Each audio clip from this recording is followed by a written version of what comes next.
കച്ചിനാം തൊടുകയിൽ പുതിയ പുരയിൽ ഉമ്മർ എന്ന് പറഞ്ഞു കഴിഞ്ഞാൽ പലർക്കും മനസ്സിലാവില്ല. എന്നാൽ മലയാള സിനിമയിലെ സുന്ദരനായ വില്ലൻ KP ഉമ്മർ എന്ന് പറഞ്ഞു കഴിഞ്ഞാൽ അറിയാത്ത മലയാളികൾ ഉണ്ടാവില്ല. ഇന്ന് അദ്ദേഹം വിട പറഞ്ഞിട്ട് 24 വർഷം തികയാണ്.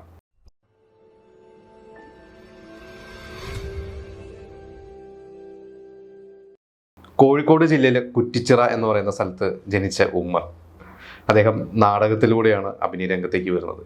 നമുക്കറിയാം KPC എന്ന് പറയുന്ന ഒരു നാടക ട്രൂപ്പിലൂടെ ഒരുപാട് കലാകാരന്മാർ പിന്നീട് മലയാള സിനിമയിലേക്ക് വന്നിട്ടുണ്ട്. അക്കൂട്ടത്തിൽ പ്രധാനപ്പെട്ട ഒരാൾ തന്നെയായിരുന്നു KP ഉമ്മർ. രാരിച്ചൻ എന്ന പൗരൻ എന്ന് പറഞ്ഞ സിനിമയിലൂടെയാണ് അദ്ദേഹം സിനിമാ രംഗത്തോട്ട് ചുവട് വയ്ക്കുന്നത്. പിന്നീട് അവിടെ നിന്ന് അങ്ങോട്ട് എന്താ പറയുക, വില്ലനായിട്ടും ക്യാരക്ടർ റോളുകളിലൂടെയും പിന്നെ അത്യാവശ്യം സെൻട്രൽ ക്യാരക്ടേഴ്സും ഒക്കെ ചെയ്ത് ഏകദേശം ഒരു 40 വർഷത്തോളം മലയാള സിനിമയിൽ നിറഞ്ഞു നിന്നു എന്ന് തന്നെ പറയാം.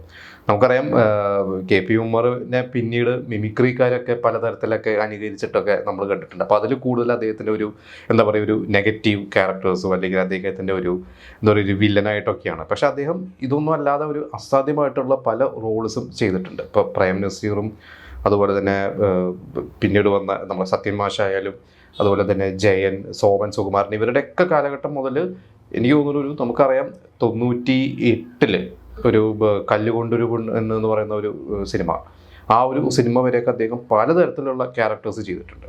ഇതിൽ ഉദ്യോഗസ്ഥ എന്ന് പറയുന്ന ഒരു സിനിമയിലാണ് അദ്ദേഹം ആദ്യമായിട്ട് ഒരു ക്യാരക്ടർ റോൾ ചെയ്യുന്നത്. അങ്ങനെ എത്രയോ സിനിമകൾ അദ്ദേഹം ചെയ്തിട്ടുണ്ട്.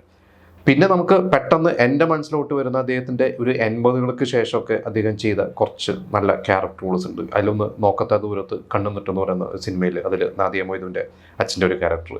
പിന്നെ നമ്മുടെ ലാലേട്ടൻ്റെ അച്ഛനായിട്ട് ബട്ടർഫ്ലൈസ് എന്ന് പറയുന്ന ഒരു സിനിമയിൽ അതിൽ ഒരു ഭരതൻ മേനോൻ എന്ന് പറയുന്ന ഒരു ക്യാരക്ടറിൻ്റെ പേര് വളരെ സ്ട്രോങ് ആയിട്ടുള്ള ഒരു ക്യാരക്ടറാണ്. ആ ഒരു സിനിമ കണ്ടവർക്ക് അറിയാം.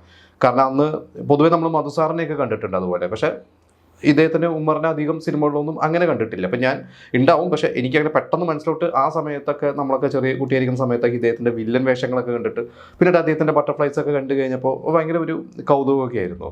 പിന്നെ നമുക്കറിയാം മാനാർ മത്തായി സ്പീക്കിംഗ് എന്ന് പറയുന്ന ഒരു സിനിമ, അതിൽ നല്ലൊരു അസാധ്യമായിട്ടുള്ള റോളാണ് അദ്ദേഹം ചെയ്തത്. അപ്പോൾ ഇദ്ദേഹത്തിൻ്റെ ഒരു അഭിനയ ശൈലിയും അതിപ്പോൾ പഴയ നസീർ സാർ മുതൽ എടുത്തു കഴിഞ്ഞാൽ നമുക്കറിയാം ഇവരുടെയൊക്കെ ആദ്യകാലത്തുള്ള ഇവരുടെയൊക്കെ ഒരു അഭിനയ ശൈലിയിൽ തന്നെ ഇവർ കുറേ രീതിയിലൊക്കെ മാറ്റങ്ങൾ വരുത്തിയിട്ടുണ്ട്. ഇപ്പം പണ്ടത്തെ കാലത്ത് ഈ നാടകം ഇവരുടെയൊക്കെ അഭിനയത്തിൽ വരുന്നു അല്ലെങ്കിൽ ഭയങ്കര നാടകീയത വരുന്നു എന്നൊക്കെ പല വിമർശനങ്ങളൊക്കെ പിന്നീട് പലവരും പറയാറുണ്ട്. പക്ഷെ അതിനൊക്കെ ഓരോ റീസൺസ് ഉണ്ട്. കാരണം ഇവർക്ക് അത്ര ഉറക്കെ സംസാരിക്കണം, ഇവർക്ക് ഡയലോഗുകൾ അത്ര ഉറക്കെ പറഞ്ഞാൽ അത് ക്യാപ്ചർ ഉള്ളൂ. അന്ന് ഇന്നത്തെ പോലത്തെ ഒരു ഡബിങ് ടെക്നിക്കുകളൊന്നും അല്ല. അപ്പോൾ അതുകൊണ്ടൊക്കെ തന്നെയായിരുന്നു ഇവർ ആ കാലത്തൊക്കെ ഇവർ കുറേ നാടകീയതയൊക്കെ ഇവരുടെ അഭിനയത്തിൽ ഉണ്ട് എന്ന് തോന്നിയിരുന്നത്. പക്ഷേ പിന്നീട് നമുക്ക് പറയാം 85 അല്ലെങ്കിൽ 90s ഒക്കെ എത്തിക്കഴിഞ്ഞപ്പോൾ ഇവൻ നസീർ സാറിൻ്റെ വരെ നമുക്കറിയാം അദ്ദേഹം കാര്യം നിസാരം പോലത്തെ സിനിമകളും പ്രശ്നഗുരുതരൊക്കെ എത്തിക്കുമ്പോൾ അദ്ദേഹം ഏത് തരത്തിലാണ് അദ്ദേഹത്തിൻ്റെ അഭിനയത്തിൽ മാറ്റങ്ങൾ വരുത്തിയിരുന്നത്. അപ്പോൾ പറഞ്ഞു വന്ന ഉമ്മർ എന്ന് പറയുന്ന നടനെ കുറിച്ചാണ്. അപ്പോൾ അദ്ദേഹം ഇതേപോലെ തന്നെ അസാധ്യമായിട്ടുള്ള പെർഫോം ചെയ്തിട്ടുള്ള ഒരു നടൻ തന്നെയായിരുന്നു. ഇദ്ദേഹം നല്ലൊരു ഫുട്ബോൾ പ്ലെയറും കൂടിയായിരുന്നു. ഇദ്ദേഹത്തിൻ്റെ കുട്ടിക്കാലത്തൊക്കെ അല്ലെങ്കിൽ ആ ഒരു കാലഘട്ടത്തിൽ അദ്ദേഹം നന്നായിട്ട് ഫുട്ബോൾ കളിച്ചിരുന്നതാണ്. എനിക്ക് തോന്നുന്നു അദ്ദേഹം ഒരു ചാമ്പ്യനോ അല്ലെങ്കിൽ ഏതൊക്കെയോ ടീമിലൊക്കെ ഉണ്ടായിരുന്നതാണ്. അദ്ദേഹം ഫുട്ബോൾ പ്ലെയറായിട്ടൊരു സിനിമയിൽ അഭിനയിച്ചിട്ടുണ്ട്. ഞാനൊരു സിനിമയുടെ പേര് മറന്നു, ചില സീൻസൊക്കെ റീൽസൊക്കെ ഇടയ്ക്ക് നമുക്ക് കാണാറുണ്ട്. ഇദ്ദേഹത്തിൻ്റെ മകൻ റഷീദ് അദ്ദേഹം അഭിനയ രംഗത്തുണ്ട്. അദ്ദേഹം നല്ല എന്താ പറയുക, നല്ലൊരു ഒന്നൊന്നര ഡബ്ബിങ് ആർട്ടിസ്റ്റും കൂടിയാണ്. വടക്കൻ വീരഗാഥ എന്ന് പറയുന്ന ഒരു ഒറ്റ സിനിമ മതി റഷീദ് എന്ന് പറയുന്ന ഒരു നടനെയും നമുക്ക് ഓർക്കാനായിട്ട്. പിന്നെ സൈന്യം എന്ന് പറയുന്ന ഒരു സിനിമയിൽ അഭിനയിച്ചിട്ടുണ്ട്. വിക്രമിൻ്റെ കരിയറിൽ ഏറ്റവും എന്താ പറയുക വഴിത്തിരിവായ സേതു എന്ന് പറയുന്ന ഒരു സിനിമയിൽ അദ്ദേഹം അഭിനയിച്ചിട്ടുണ്ട്. അദ്ദേഹം ഇപ്പോൾ ചെന്നൈയിലൊക്കെ സെറ്റിൽഡാണ്. അദ്ദേഹം വേറെ എന്തൊക്കെയോ ബിസിനസ്സിൽ കോൺസെൻട്രേറ്റ് ചെയ്യുന്നത്. പക്ഷേ അതേ സമയത്ത് തന്നെ അദ്ദേഹം ഡബ് ചെയ്യുന്നുണ്ട്. എനിക്ക് തോന്നുന്നു ഏഷ്യാനെറ്റിലൊക്കെ ചില പുരാണ സീരിയലുകളിലൊക്കെ പ്രധാന കഥാപാത്രങ്ങളൊക്കെ ഡബ് ചെയ്യുന്ന ഒരു മെയിൻ ആളാണ് റഷീദ്. അപ്പോൾ എന്തായാലും KP ഉമ്മർ എന്ന് പറയുന്ന ആ ഒരു അനശ്വര എന്താ പറയുക കലാകാരൻ്റെ അദ്ദേഹത്തിൻ്റെ പാത പിന്തുടർന്ന റഷീദ് അദ്ദേഹവും അതേപോലെ തന്നെയാണ് പേരെടുത്ത ഒരു എന്താ പറയുക അച്ഛൻ്റെ ചിത്തപ്പേര് കേൾപ്പിക്കാത്ത ഒരു നടൻ തന്നെയാണ്. എന്തായാലും KP ഉമ്മറിൻ്റെ നേരത്തെ പറഞ്ഞില്ല, എൻ്റെ ഫേവറേറ്റ് സിനിമകൾ ഞാൻ പറഞ്ഞു. അദ്ദേഹത്തിൻ്റെ ബട്ടർഫ്ലൈസും മാനാർ മത്തായിയൊക്കെ നമ്മൾ കണ്ടിട്ടുള്ള, നമ്മളൊക്കെ 80s 90s കിഡ്സ് ഒക്കെ കണ്ടിട്ടുള്ളതാണ്.